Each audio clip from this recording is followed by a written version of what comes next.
वो है, duty free है वो, तो वो प्रोडक्ट्स कैसे निकालेंगे सर अपन?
ये प्रीपेड एग्रीमेंट है ना, एक एक करके करके आपको देखना पड़ेगा कि उसमें कौन सी चीजों को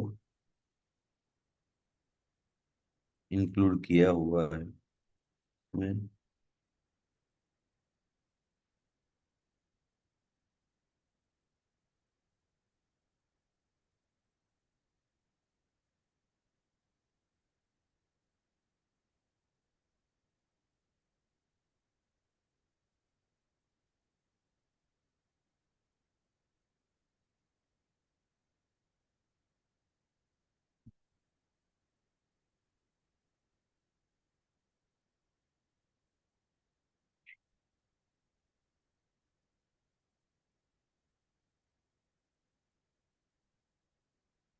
ऐसे होता है, annexure one, Mercosur offer list to India.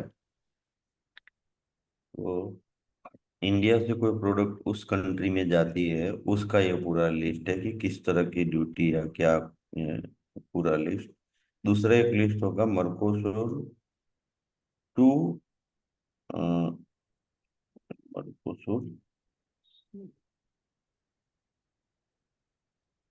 India offer list to Mercosur. तो मर्कोसुर कंट्री से जो भी चीज हमारे यहाँ पे आएगी तो उसमें किस तरह से रहेगा, ये लिस्ट यहाँ पे सर होता है। ये जो प्रेफरेंसेस, मार्जिन ऑफ प्रेफरेंस दे रखी है, मान लो 20% है इसमें, तो इसका मतलब क्या हुआ कि जितना एमएफएन का रेट है उसमें से 20% अपन माइनस कर देंगे। यस। ओके।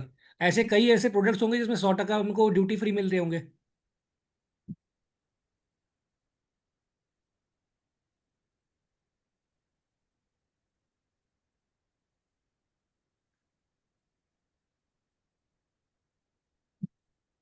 और अगर सर ये 100% ड्यूटी फ्री दे रहा है तो इट मीन्स उसका डिमांड या तो उसमें ज्यादा है उस कंट्री में, ऐसा कह सकते हैं अपन।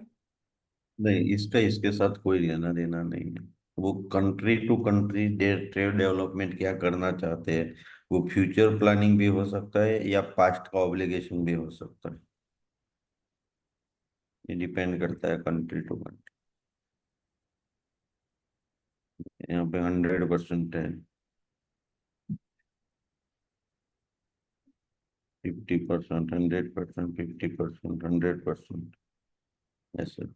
तो लिस्ट देखना पड़ेगा आपको एक एक करके, और उसमें क्या दिया है उसके हिसाब से फिर आगे देखते हैं। बट हाँ, जैसे एमएफएन ड्यूटी 105 है यहाँ पे, और एमओपी 50% है। तो जो अगर वहां से आता है उसमें 105 नहीं लगते हुए 50%, मतलब आधा लगेगा, तो 57.5 जितना होगा उसमें। जी। समझ में आया? जी सर। ये कहाँ देखा सर आपने ये? अच्छा, ministry of commerce. Ministry of commerce and industry की वेबसाइट पे फ्री ट्रेड एग्रीमेंट है ना, यहाँ पे, यहाँ पे। ट्रेड एग्रीमेंट्स, ठीक है सर। तो फ्री ट्रेड एग्रीमेंट का नॉलेज लेके थोड़ा उस प्लानिंग में डालिए। अभी क्या है ना, ये जो मार्केट रिपोर्ट और ये सब की बात करें ना, वो बड़ी बड़ी बातें नहीं है, एकदम सिंपल। आपको as a layman, short and simple, आपका पेन एंड पेपर लेके खुद से करना है। लेकिन इस तरह से ही पूरा प्रोसेस होगा आपका। Then price your product for export market. अब रेडी होना पड़ेगा ना हमें एक्सपोर्ट मार्केट के लिए। कौन सी प्राइस, वो सब चीजें देखना है। Use international terms of, mute रखो पीयूष ये। Use international terms of sales, यानी इनको टर्म्स कौन सी रहेंगी हमारी, वो देखना है। मैंने आगे समझा दिया उस चीज को। मार्केट, इंटरनेशनल, लॉजिस्टिक, लॉजिस्टिक की सारी प्रोसेस आपको मालूम होनी चाहिए। लॉजिस्टिक की प्रोसेस कैसे मालूम पड़ेगी, तो पेरिशेबल गुड्स का मूवमेंट कैसे होता है। फ्रोजन कंटेनर चाहिए होते हैं, एसी वाले टेम्परेचर कंट्रोल रूम होते हैं। कस्टम में जाएगा तो कैसे होगा, तो कस्टम में भी सेम चीज फॉलो होती है। कस्टम में अलग से वे होता है जो वेजिटेबल्स और ऐसी जो पेरिशेबल गुड्स है उसके लिए होता है। वहाँ का कस्टम क्लियरेंस भी फास्ट होता है, जो रेगुलर चीजें होती है उससे फास्ट होता है। तो लॉजिस्टिक के मालूम होगा तो आपको रेट भी मिलेगा। जैसे नासिक से कोई अनियन एक्सपोर्ट करना चाहता है और वहां पे अभी मानो कि 10 रुपए केजी है, तो आप अगर दुबई के मार्केट में उसके 12 रुपया 15 रुपये का रेट में बेचने का अगर प्लान करते हैं,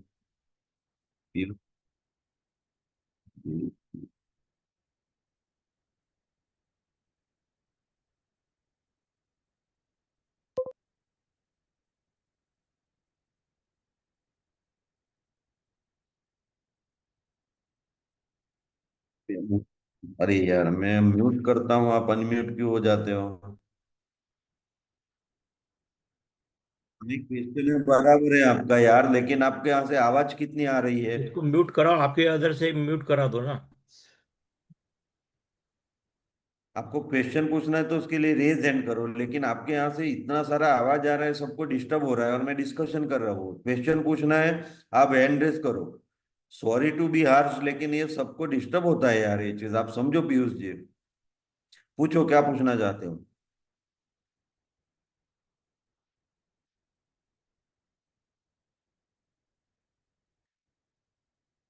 हाँ,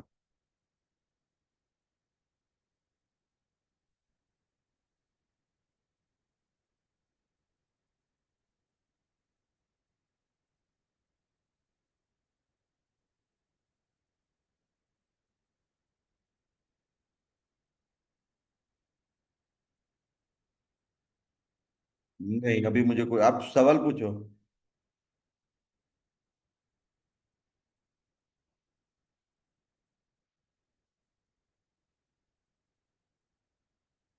अभी बाय फाइंडिंग के बारे में डिस्कशन नहीं किया, अभी करेंगे, अभी बाकी है उसके ऊपर काम।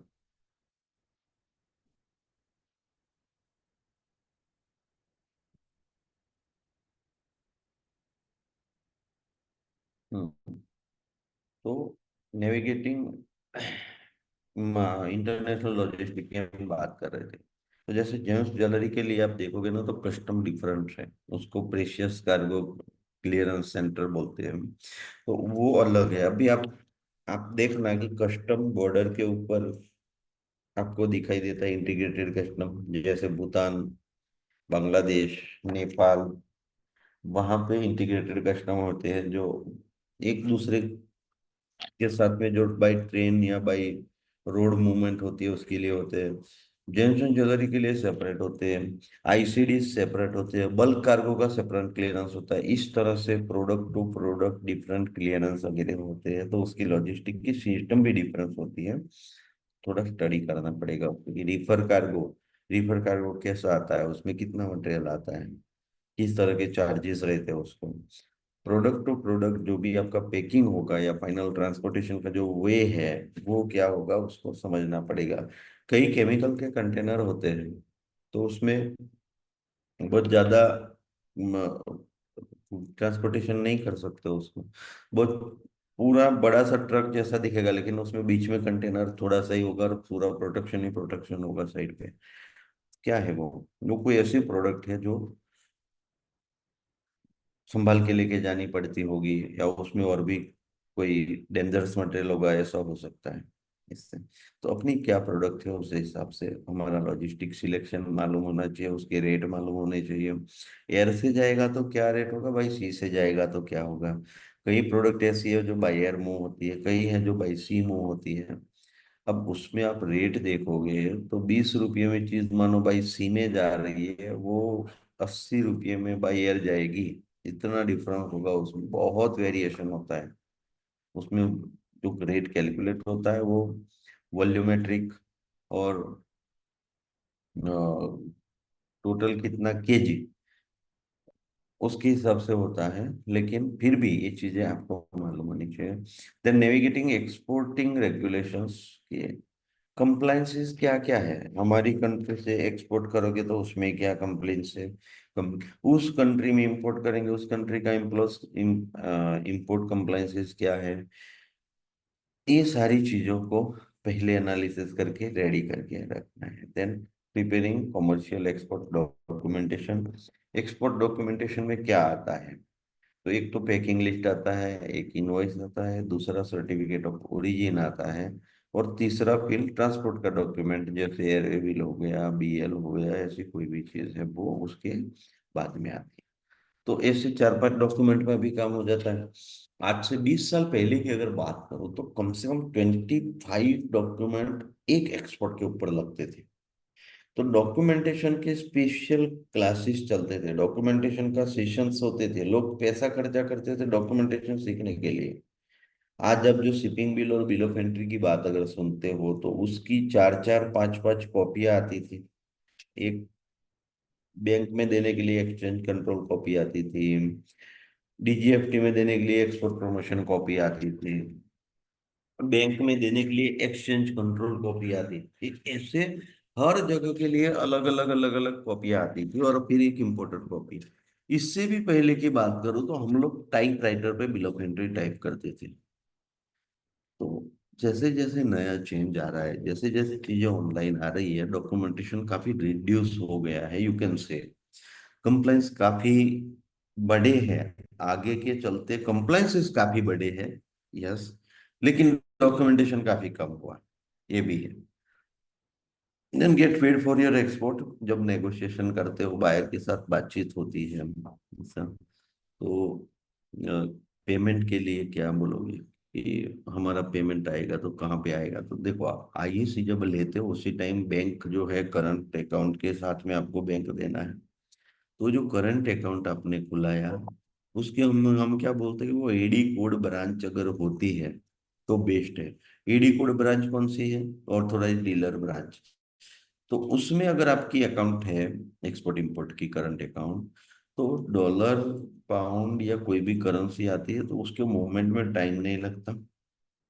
आप उस बैंक के साथ में डायरेक्टली अच्छे से, अगर आप दूसरे किसी ब्रांच में होगा ना तो कुछ भी कम्युनिकेशन करना है पहले आपको ब्रांच में जाना है, लेटर लिखवाना है, लेटर फॉरवर्ड कराएंगे, फिर वहां लेके जाएंगे, यही प्रोसेस होती है। इसकी जब एडी कोड है तो उसमें कोई तकलीफ नहीं है, आपको सारा मूवमेंट वहां से ही होगा। जिस तरह से आप पेमेंट मिलेगा उसके लिए भी रेडी रह जाए कि अकाउंट खुला है, सब कुछ रजिस्ट्रेशन आपको जो चाहिए वो डन है, जीएसटी डन है, आईईसी डन है, और फिर आगे बात करते हैं। Prepare for meeting with the buyer. ये सारी चीजें रेडी हो गई, उसके बाद आप बायर के साथ बात करने के लिए रेडी हो। फिर करेंगे हम लोग मीटिंग। अब हम बायर फाइंडिंग्स में जाते हैं कि बायर को कैसे ढूंढेंगे। तो उसके लिए हमें जो मार्केटिंग करना है वो मार्केटिंग कौन सा मार्केटिंग है और किस तरह से होता है, हम बायर कहीं ना कहीं से ढूंढेंगे। हाँ विनय। सर ये कह रहे थे कि अभी जो आपने बताया ना ये बैंक का, तो एक जनरल क्वेश्चन था कि सप्लायर्स को पेमेंट करने के लिए और फॉरेन बायर से पेमेंट रिसीव करने के लिए दोनों अकाउंट्स डिफरेंट होने चाहिए या सेम ही अकाउंट में ही होगा।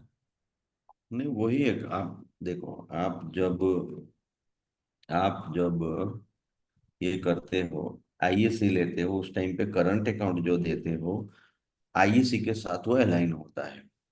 अब जब आप आइस गेट में रजिस्ट्रेशन करते हो तो आइस गेट में रजिस्ट्रेशन के लिए आप बैंक से डॉक्यूमेंट्स देते हो, आईएसी का डॉक्यूमेंट देते हो, तो बैंक का जो अलाइनमेंट होता है वो कस्टम के साथ हो जाता है, कस्टम रजिस्ट्रेशन के साथ में।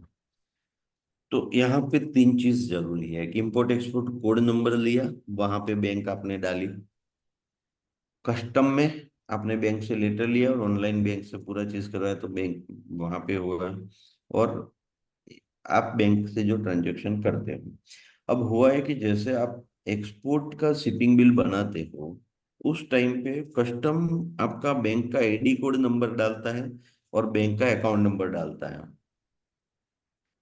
वो बैंक में ही आपका पेमेंट आना है। तो इसीलिए ये अलाइनमेंट जिसके साथ है आपका, आईएसी को लिया आपने और वो फिर जो बैंक आपके साथ अलाइन है उसी में ही सारे ट्रांजेक्शन करने हैं आपको। अगर उसमें नहीं करते हो, आप दूसरे किसी बैंक में करते हो, तो वो फिर अलाइनमेंट नहीं मिलेगी आपकी इंपोर्ट और एक्सपोर्ट की और इंपोर्ट और एक्सपोर्ट के पेमेंट की। तो इसलिए नहीं करना चाहिए ऐसा। अगर हाँ दूसरी कोई बैंक है तो आपको ऐड करवानी पड़ेगी, आप आईएससी में भी डाल दो आप, और जहाँ जहाँ भी डालो दूसरी बैंक अलाइन करवा दो साथ में। लेकिन अच्छा। नहीं है तो फिर गलत है, वो फिर नहीं सेट हो पाएगा आपका। तो मिसमैच मिसमैच हो नहीं होना चाहिए, कहने का मतलब है। हाँ, जिस बैंक में से आपका पेमेंट आना है उसी बैंक से का ही नंबर देके आपको ट्रांजेक्शन करने का, ऐसा। और सर इसके रिटर्न्स के लिए जो है सीए जो होते हैं, तो वो अ, हो जाते हैं या फिर मतलब स्पेशल कुछ कौन सीए इंपोर्ट सा एक्सपोर्ट के? कौन सा रिटर्न? जी सर। कौन सा रिटर्न, क्या रिटर्न? जैसे जीएसटी रिटर्न्स जो है फाइल करने होंगे ना। जीएसटी का इंपोर्ट एक्सपोर्ट के साथ में, रिटर्न के साथ में कोई लेना देना नहीं है। जीएसटी लेना जरूरी है, और रिटर्न आप खुद कर सकते हो या किसी सीए को बोल के करवा सकते हो। इसमें सीए का रोल भी कुछ नहीं होता है। ये चेक। ये